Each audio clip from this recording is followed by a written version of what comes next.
মোরগ হঠাৎ আশ্রয় পেয়ে গেল বিরাট প্রাসাদের ছোট্ট এক কোণে, ভাঙা প্যাকিং বাক্সের গাদায় আরো 2-3টে মুরগির সঙ্গে।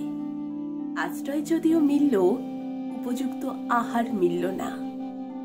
সুতীক্ষ্ণ চিৎকারে প্রতিবাদ জানিয়ে গলা ফাটালো সেই মোরগ ভোর থেকে সন্ধে পর্যন্ত। তবু সহানুভূতি জানালো না সেই বিরাট শক্ত ইমারত। তারপর শুরু হলো তার আস্তা করে আনাগোনা। আশ্চর্য, সেখানে প্রতিদিন মিলতে লাগলো ফেলে দেওয়া ভাত, রুটির চমৎকার প্রচুর খাবার। তারপর একসময় আস্তা করেও এলো অংশীদার, ময়লা ছেঁড়া ন্যাকড়া পড়া 2-3টে মানুষ। কাজেই দুর্বলতর মোরগের খাবার গেল বন্ধ হয়ে। খাবার খাবার খানিকটা খাবার।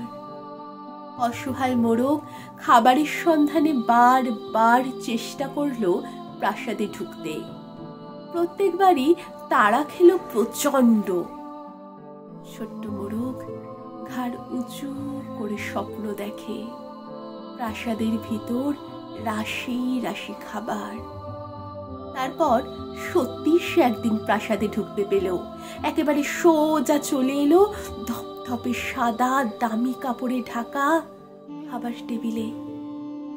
অবশ্য খাবার খেতে নয়, খাবার হিসেবে।